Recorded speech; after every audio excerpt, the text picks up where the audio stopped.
लोक आस्था का महापर्व यानी छठ पूजा देश के कई हिस्सों में इस पर्व को बड़े स्तर पर मनाया जाता है। इस पूजा में सूर्य देवता की विशेष तौर पर पूजा होती है। छठ सूर्य उपासना और छठी मैया की उपासना का पर्व है। इसलिए माना जाता है कि छठ सिर्फ एक पर्व नहीं है, बल्कि महापर्व है जो पूरे 4 दिन तक चलता है। नहाय खाए से छठ पर्व की शुरुआत होती है, जो डूबते और उगते हुए सूर्य भगवान को अर्घ्य देकर समाप्त होती है। ये पर्व साल में 2 बार मनाया जाता है। पहली बार चैत्र में और दूसरी बार कार्तिक में। चैत्र शुक्ल पक्ष षष्ठी पर मनाए जाने वाले छठ पर्व को चैती छठ और कार्तिक शुक्ल पक्ष षष्ठी पर मनाए जाने वाले पर्व को कार्तिकी छठ कहा जाता है। यह पर्व पारिवारिक सुख समृद्धि और मनोवांछित फल प्राप्ति के लिए छठ पर्व मनाया जाता है। इसका एक अलग ही ऐतिहासिक महत्व है। हिंदू आस्था का यह एक ऐसा पर्व है जिसमें मूर्ति पूजा शामिल नहीं है। इस पूजा में छठी मैया के लिए व्रत किया जाता है। वैज्ञानिक और ज्योतिषीय दृष्टि से भी छठ पर्व का बड़ा महत्व माना जाता है। इस पर्व में नियम और शुद्धता का विशेष ध्यान रखा जाता है। इसमें थोड़ी भी गलती परिवार पर भारी पड़ती है।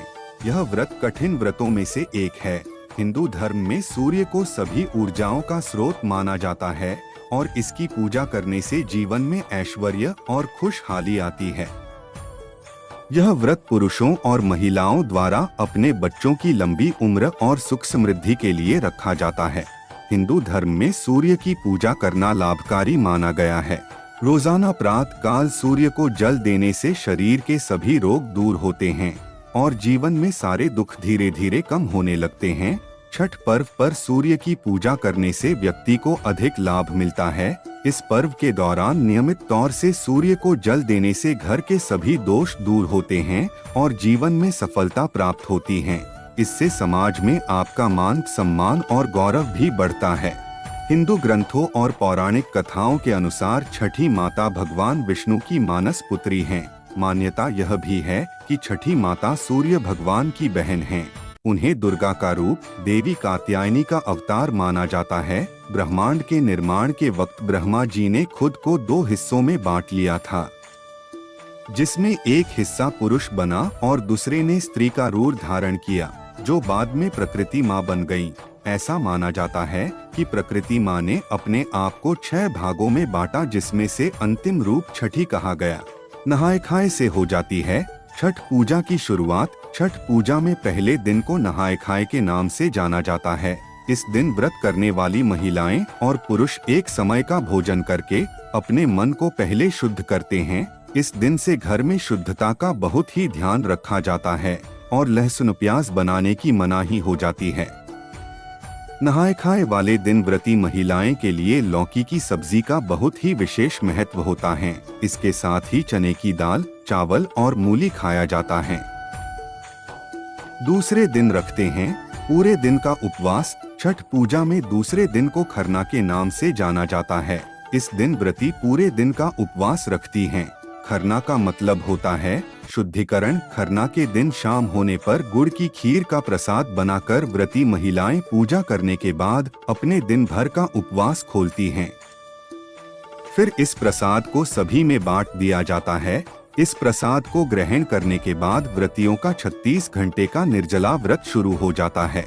इस दिन प्रसाद बनाने के लिए नए मिट्टी के चूल्हे और आम की लकड़ी का प्रयोग करना बहुत ही शुभ माना जाता है। संध्या अर्घ्य में करते हैं सूर्य की उपासना। तीसरे दिन शाम के समय डूबते हुए सूर्य देव को अर्घ्य दिया जाता है, जिसकी वजह से इसे संध्या अर्घ्य कहा जाता है। इस दिन व्रती महिलाएं भोर यानी चौथे दिन उगते सूर्य को अर्घ्य दिया जाता है। संध्या अर्घ्य के दिन विशेष प्रकार का पकवान ठेकुआ और मौसमी फल सूर्य देव को चढ़ाए जाते हैं। छठ की पूजा में गन्ना, फल, डाला और सूप आदि का प्रयोग किया जाता है और सूर्य भगवान को दूध और जल से अर्घ्य दिया जाता है। ऐसा माना जाता है कि छठ पूजा पर षष्ठी देवी की विशेष पूजा अर्चना करने से सुख समृद्धि, धन, वैभव, यश और मान सम्मान की प्राप्ति होती है। उगते सूर्य के अर्घ्य के साथ संपन्न होती है।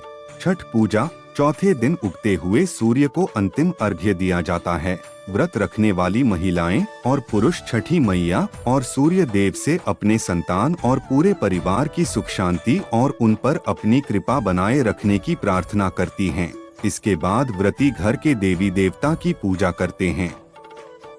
अंतिम अर्घ्य देने के बाद ही रात को रखा मिश्री पानी पीकर निर्जला व्रत को तोड़ती है और फिर प्रसाद को खाकर व्रत का समापन करती हैं। छठ पूजा से जुड़ी है एक पौराणिक कथा। छठ पर्व पर छठी माता की पूजा की जाती है, जिसका उल्लेख ब्रह्मवैवर्त पुराण में भी मिलता है। एक कथा के अनुसार प्रथम मनु स्वयंभुव के पुत्र राजा प्रियव्रत को कोई संतान नहीं थी। इस वजह से वे हमेशा दुखी रहते थे। महर्षि कश्यप ने राजा से पुत्र प्राप्ति के लिए यज्ञ करने को कहा। महर्षि की आज्ञा के अनुसार राजा ने यज्ञ कराया।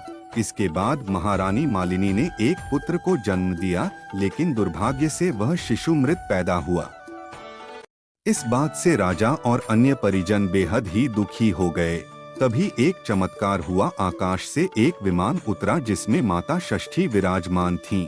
जब राजा ने उनसे प्रार्थना की तब उन्होंने अपना परिचय देते हुए कहा कि मैं ब्रह्मा की मानस पुत्री षष्ठी देवी हूँ। मैं विश्व के सभी बालकों की रक्षा करती हूँ और निःसंतानों को संतान प्राप्ति का वरदान देती हूँ। इसके बाद देवी ने मृत शिशु को आशीष देते हुए हाथ लगाया, जिससे वह शिशु जीवित हो गया। देवी की इस कृपा से राजा बहुत प्रसन्न हुए और उन्होंने षष्ठी देवी की आराधना की और पूजा पाठ किया। तभी से ऐसी मान्यता है कि इसके बाद ही धीरे धीरे हर ओर इस पूजा का प्रसार हो गया। तभी से छठ पर्व मनाया जाने लगा। छठ पूजा का धार्मिक और सांस्कृतिक महत्व। छठ पूजा धार्मिक और सांस्कृतिक आस्था का लोक पर्व है। यही एकमात्र ऐसा त्योहार है जिसमें सूर्य देव का पूजन कर उन्हें अर्घ्य दिया जाता है। हिंदू धर्म में सूर्य की उपासना का विशेष महत्व है। वे ही एक ऐसे देवता हैं जिन्हें प्रत्यक्ष रूप से देखा जाता है। वेदों में सूर्य देव को जगत की आत्मा कहा जाता है। सूर्य के प्रकाश में कई रोगों को नष्ट करने की क्षमता पाई जाती है। सूर्य के शुभ प्रभाव से व्यक्ति को आरोग्य, तेज और आत्मविश्वास की प्राप्ति होती है। वैदिक ज्योतिष में सूर्य को आत्मा, पिता, पूर्वज, मान सम्मान और उच्च सरकारी सेवा का कारक कहा गया है। छठ पूजा पर सूर्य देव और छठी माता के पूजन से व्यक्ति को संतान, सुख और मनोवांछित फल की प्राप्ति होती है। सांस्कृतिक रूप से छठ पर्व की सबसे बड़ी विशेषता है इस पर्व की सादगी, पवित्रता और प्रकृति के प्रति प्रेम भाव का प्रतीक माना जाता है। खगोलीय और ज्योतिषीय दृष्टि से छठ पर्व का महत्व। वैज्ञानिक और ज्योतिषीय दृष्टि से भी छठ पर्व का बड़ा महत्व है। कार्तिक शुक्ल पक्ष की षष्ठी तिथि एक विशेष खगोलीय अवसर, जिस समय सूर्य धरती के दक्षिणी गोलार्ध में स्थित रहता है। इस दौरान सूर्य की पराबैंगनी किरणें पृथ्वी पर सामान्य से अधिक मात्रा में एकत्रित हो जाती है। इन हानिकारक किरणों का प्रभाव नहीं पड़ता, बल्कि इसका सीधा असर लोगों की आँख, पेट व त्वचा पर पड़ता है। छठ पर्व पर सूर्य देव की उपासना व अर्घ्य देने से पराबैंगनी किरणें मनुष्य के त्वचा को हानि नहीं बल्कि लाभदायक होता है।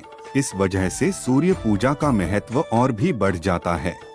बस आज के लिए इतना ही दोस्तों। छठ पूजा का महत्व और पौराणिक कथा आपको कैसा लगा? अगर आपको यह जानकारी पसंद आई है तो इस वीडियो को लाइक और शेयर जरूर करें और सब्सक्राइब करना न भूलें। अंत तक बने रहने के लिए सभी दोस्तों को धन्यवाद।